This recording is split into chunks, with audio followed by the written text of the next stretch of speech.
হাইকমান্ডে অনেক সময় এরকম খবর যায় যে হিন্দুরা শুধু হিন্দুদেরকে ভোট দেয়, মুসলমানদেরকে দেয় না। সেই জন্য জিজ্ঞেস করলাম কথাটা।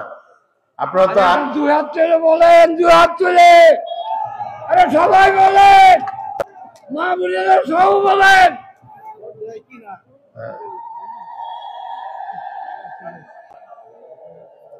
আপনারা তো আগে আমাদেরকে ভোট দিচ্ছেন, আমাকে ভোট দিচ্ছেন, এখানে নিশ্চয়ই অনেকে ভোট দিচ্ছেন। তখন কেমন ছিলেন আপনারা? ভালো ছিলেন? আলহামদুলিল্লাহ ভালো ছিলেন। নিশ্চয়ই কোনো চাকরি দেওয়ার জন্য কোনো টাকা দেয়া লাগে নাই।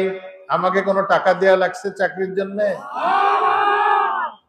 মন্দিরে টাকার জন্য, কোনো গম দেওয়ার জন্য টাকা দেয়া লাগছে? তো ইনশাল্লাহ আগামীতেও যদি আপনারা আমাকে ভোট দেন, আপনারা এইভাবে থাকবেন, শান্তিতে থাকবেন। আমরা সবসময় চাই যে আমাদের দেশের নাগরিক, আমাদের এই মাগুরার লোকজন, সে যেই ধর্মেরই হোক, আমরা তো আসলে কি বলবো, প্রতিবেশী।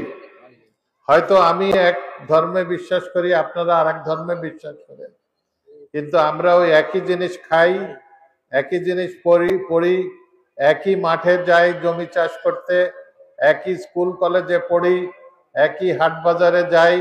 আমাদের ভিতরে কোনো পার্থক্য নাই, একমাত্র আমাদের ধর্মীয় বিশ্বাস ছাড়া। এর জন্য আমরা কোনো পার্থক্য করি না।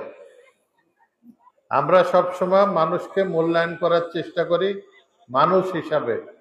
আমাদের চাকরি বাকরির ক্ষেত্রে আমরা কখনোই কিন্তু সে মুসলমান না হিন্দু এটা আমরা দেখি না, তার যোগ্যতা দেখি।